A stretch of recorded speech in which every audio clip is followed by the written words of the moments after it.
My father is a boxing enthusiast. I was influenced by him and started boxing at a very young age. This experience happened when I was 23 years old. At that time, I was taking part in boxing training. We were working in teams of 2 and we were fighting against each other. This training was both challenging and fun for me. I managed to knock my opponent to the ground in a fierce real-life confrontation. I felt proud and excited. When the coach blew the whistle to stop, I stepped back and stood my ground. However, just then, my opponent suddenly sneaked up on me. I was completely defenseless. I lost my balance and eventually fainted on the ground. The attack left me in shock and pain because I did not expect my opponent to strike at this time. The coach helped me into the restroom. At that time, my consciousness started to become blurred and my breathing became difficult. The coach realized the seriousness of the situation and the coach immediately called the emergency number. A short time later, an ambulance arrived at the training facility and quickly transported me to the hospital. When I arrived at the hospital, my body temperature was rising rapidly. The doctor immediately took steps to lower my body temperature. The doctor got ice packs and placed them around my body. But my physical state was still unstable. Suddenly, my vision began to blur. After a while, when I slowly opened my eyes, I found myself in a completely different place. In this place, I could not feel the pain I felt before, and everything became peaceful. The room looked very old. The walls of the room were made of rough stone. The ceiling of the room was made of sturdy wood. There was a table in the center of the room, which was made of rustic wood. Standing in front of me was a man who opened his arms to me as if to welcome me. The man was wearing a robe with a golden sash around his waist with an elaborate buckle. A brown shawl was draped over his shoulders. His skin looked healthy and smooth. And his hair and beard were black. At that time, I did not know this man.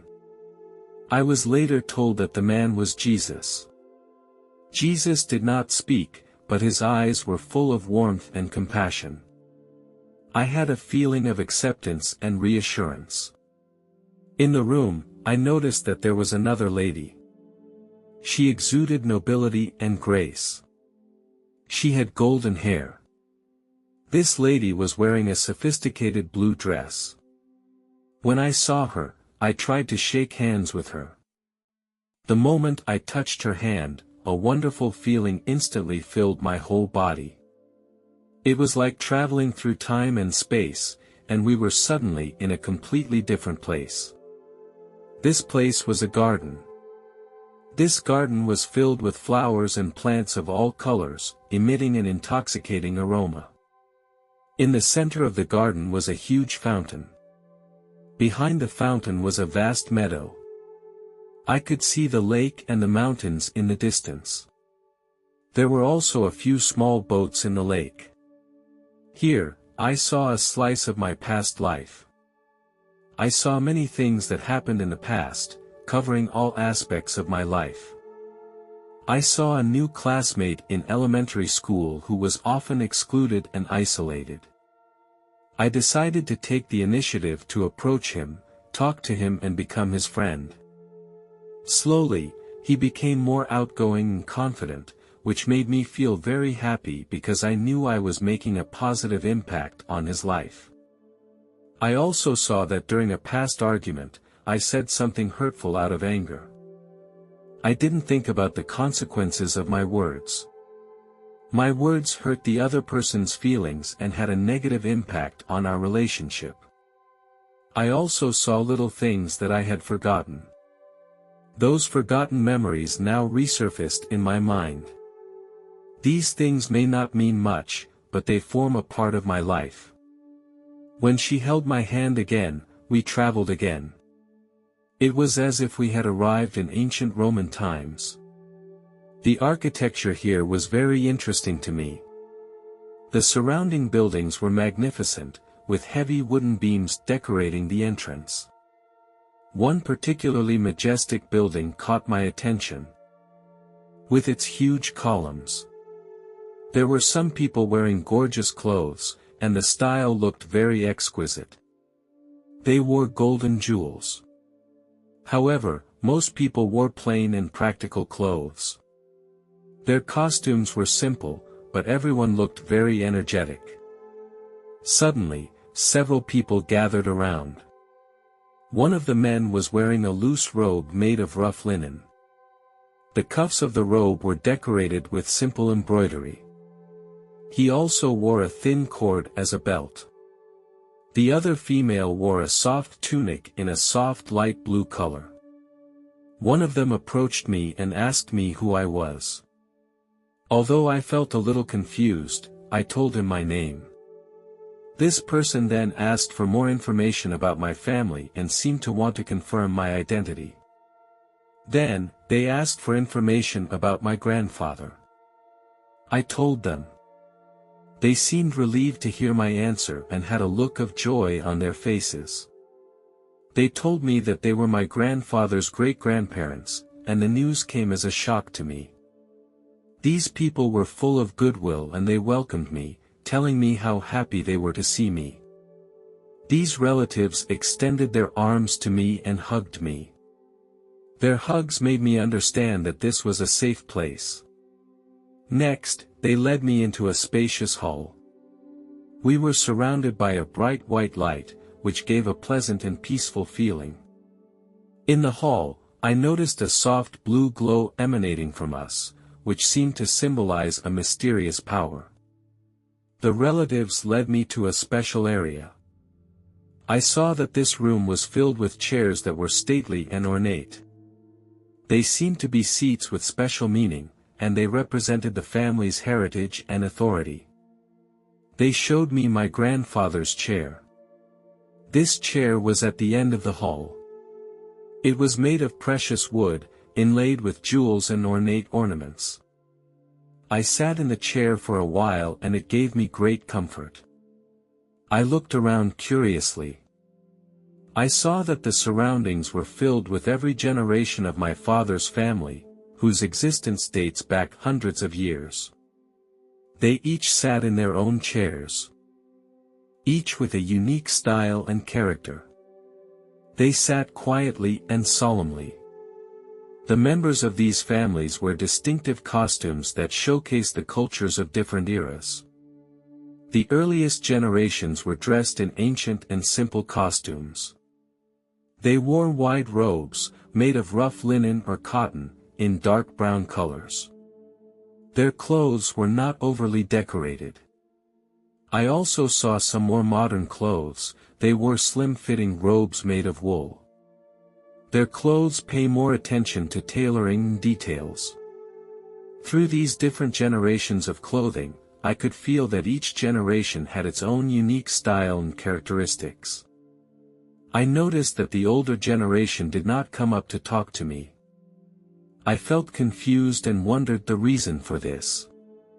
Perhaps it was because they were not familiar with me yet, or out of a traditional conservatism. Even though they did not interact with me, I could feel the caring look in their eyes. Shortly after, I saw a woman approaching me.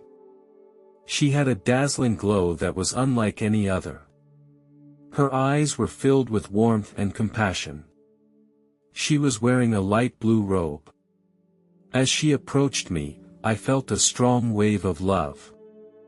This love made me feel at ease and relaxed, like a baby in its mother's arms.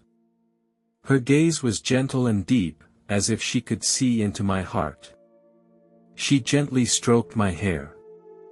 She said to me in a soft voice, "Child, now you must go back to Earth where there is still work you need to finish." Although I did not want to leave this place, I understood that I could not stay here. There were still many things waiting for me to accomplish. At the moment of farewell, my relatives surrounded me, expressing their love and blessings to me. A white light surrounded me and I floated. Time and space gradually distorted and I was brought back to earth. When I opened my eyes, I saw my father standing by the bed, holding my hand tightly. He couldn't contain his emotions. His eyes were moist. This was the first time I saw my father cry. My father had always been a very strong man. When I returned home, I told my grandfather about the experience. My grandfather could no longer stand and was dependent on a wheelchair to get around after a fall 2 years ago. It was a huge blow to him, and he had experienced moments of depression and despair, and had even tried to commit suicide. I sat next to him and began to describe everything I had seen in heaven. I told him that I had met many relatives in that wonderful place and that they were all friendly and welcoming to me. I specifically mentioned the room full of chairs. I described vividly the scene there, where everyone was surrounded by love and joy. During our conversation, I could feel the change in my grandfather's heart. He began to let go of his past frustrations and despair, and my words seemed to touch his heart. In that moment, I saw a determined glint in my grandfather's eyes. A smile appeared on his face and he tightened his grip on my hand.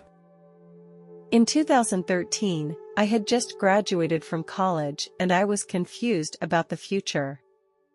My life was very boring. Later, I found a job as a cashier in a supermarket. At that time, I would come to the supermarket very early every day, wearing uniform work clothes. I stood behind the checkout counter and greeted the customers. The daily work was very monotonous, and the job did not pay well. One weekend, one of my coworkers was out of work because he was sick. The supervisor asked me to fill in for him. I was very unhappy because I was planning to enjoy the weekend. As I was driving to the office, my cell phone suddenly rang. I knew I shouldn't answer the phone while driving, so I just glanced down at the caller ID. It was only 2 seconds, and I didn't notice the red light. My car rushed at a very fast speed into a truck that was moving normally. Time seemed to slow down, and I lost control of my car. The air was thick with smoke and the smell of burning. I was trapped inside the car, and the scene around me was somewhat blurred. I felt severe pain and I was injured in multiple places in my body. As I lost consciousness, I suddenly appeared in a bright glow. The light emitted a warm energy, which penetrated into every corner of my body. It was as if it was washing the bad things in me and replacing them with a pure love. This kind of love was like nothing I had ever felt before. It surpassed any form of love on earth. It is hard for me to describe the intensity of this love in exact words, because it far surpassed everything I had ever experienced before. I had considered my parents' love to be the purest, but it became small even here. This love gave me a feeling of acceptance that was free from any prejudice and just purely embraced me. It had the power to make me feel at peace inside. In that light, I felt endless kindness and compassion. It made me understand that every person is unique and precious and deserves to be loved and respected. This experience changed my understanding of love. Love is a selfless devotion. A power that transcends personal gain. It made me understand that love is the essence of our innermost being, the bond that connects us to others. Suddenly, I appeared in a white room. This white color did not make my eyes feel uncomfortable, but rather gave a sense of tranquility. In this room, 3 other people were with me. One of them was a tall man. His body emitted a bright glow that made him look as if he was surrounded by light. His eyes were full of wisdom, making one feel his authority and warmth. The second man is an elegant woman. She was wearing a flowing white robe. Her eyes were bright and gentle, and her smile gave a sense of comfort, as if she were an eternal guardian watching over every soul. The third person is a young and mysterious man. He wore a dark blue robe and exuded an aura of mystery around him. All three of these people exuded a divine energy that made me feel calm. This white room became a sacred place, an existence beyond reality. In this room, time seemed to stop. They emitted a dazzling light that made the whole room brighter. One of them spoke to me telepathically. His voice did not come from his mouth, but was communicated directly in my mind. He told me that I would see my past life. The colors of the room began to soften and a kind of giant screen appeared in front of my eyes. I saw my childhood and recalled those innocent and happy times. These images made me re-experience the emotions of the time. Sometimes I would laugh, sometimes I would shed tears. I understand that these are the precious moments in my life that have shaped who I am now. Each decision has had an impact on me and others. After it was over, one of the people asked me what I had learned from all of this. I expressed my opinion that I don't like to see my actions hurt others. I want my actions to help others, not cause them harm. The other person seemed satisfied with my answer. He told me that it was time for me to return to my body. However, I was filled with resistance inside. I insisted that I did not want to go back because my body had just been in a car accident. I did not know what condition it was in, and it might be safer and more comfortable to stay here. I was concerned about the possible after effects or injuries that might occur. Even though I expressed my wishes, it was clear that I did not have a choice. They explained to me that I had to return to my body because I had to continue to grow and learn. They assured me that they would watch over me in silence. I also realized that staying in this white room would not solve the reality of the problem. These three men told me that my family and friends were waiting for me and that they would do everything possible to help me. I had to face the reality and accept the challenges that could happen. They told me that they would always be there for me, in the darkness and in the light. As they guided me, I felt a powerful force surrounding me. The scene around me began to blur, and it was as if I had awakened from a dream. When I opened my eyes, I was surprised to find myself lying in my bedroom bed. This made me feel extremely confused, because I felt like I should be in a hospital, not at home. I heard a man's voice coming from downstairs, and I thought it was my father. So, I was ready to go downstairs to find him. However, when I got downstairs, I saw a strange man on the phone.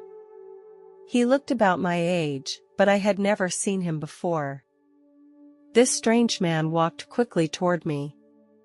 My heart was filled with fear, and I wondered why he was in my house. I tried to recall memories of him, but nothing came to mind. The strange man came closer and closer to me, and I felt very uneasy. So I warned him not to come near me, or I would call the police. However, this warning didn't stop him, and he grabbed me from behind. I started shouting, trying to get the attention of others. This man was confused by my reaction and asked me, "What's wrong with you? Are you crazy?" He claimed that he was my husband and that we had been married for 2 years. To prove his claim, he took out his phone and showed me the wedding photo. I was very shocked when I saw the photo. I could not find any information about our marriage in my mind. This made me even more confused and frustrated as to why I had no recollection of this man. At this man's insistence, I was taken to the hospital. During my first night in the hospital, while I was questioning my mental state, the man who had helped me review my life suddenly appeared beside me. His presence surprised me, and I couldn't help but ask him, "Is everything that happened here real?" He smiled and replied, "Yes, due to a mistake, you appeared in the wrong universe." He explained that there are many parallel universes in the world, each with another self. Sometimes, for some reason, a person will travel to the wrong universe. He went on to explain that everything I experienced was real, including the white room. "Now, let me take you back to where you belong." He assured me that I would go back to where I belonged, to my old life. The man reached out and gently touched my shoulder, and I felt a subtle energy pass into my body. Then, the scene around me began to blur, as if time and space were rebooting. When the scene became clear again, I found myself back at the place where the crash occurred. I saw parts of the vehicle scattered on the road, and ambulances and police officers were busy dealing with the scene. After a while, I once again felt severe pain. I couldn't be sure where I was until I heard the voice of a firefighter. He reassured me to hold on, that they would get me out of the situation as soon as possible. Firefighters were using cutters to cut metal. The sound of violent scraping filled my ears. I struggled to stay awake. Firefighters opened a part of the vehicle. Paramedics carried me to the ambulance. The sound of the ambulance echoed in my ears. I struggled to stay awake, but the pain was unbearable. I looked out the window, and the scene outside became very blurry. The doctors worked for nearly 6 hours after I was wheeled into the operating room. When I woke up in bed, the doctor told me how lucky I was. Not only had I survived the crash, but I had no injuries to my brain or spine. My sister was allowed into the hospital room to visit me. She told me how worried she was about me. I asked my sister if my husband had come to the hospital. Her expression became very surprised. She told me that I was not married and did not have a husband. My sister suggested having the doctor re-examine my head to make sure no after effects had occurred. Her concern made me realize that my previous experience might have given me false memories. I began to undergo more tests and evaluations to determine if there were other potential effects. I began to question my mental state and ponder whether what I had experienced earlier was real or a hallucination. My mind was filled with confusion and the hope that I would find answers at the same time. The year after the accident, I began to hear people talking about the Mandela effect. I became very interested in it and began to research it. In my exploration of the Mandela effect, I discovered that the phenomenon may be related to the existence of multiple universes. According to some theories, when someone travels to the wrong universe, their memories can conflict. In addition to the Mandela effect, I also learned about a condition known by doctors as foreign accent syndrome. This is a very rare but real symptom. In some cases, people wake up in a coma state and their verbal expressions suddenly change to a foreign language they have never been exposed to before. When they return from another universe to their own, their memories may conflict. Some theories suggest that it may be related to neural connections in the brain. I understand that many people are atheists and are skeptical of the experience I have described. However, the experience did happen to me, and it was the most memorable experience of my life.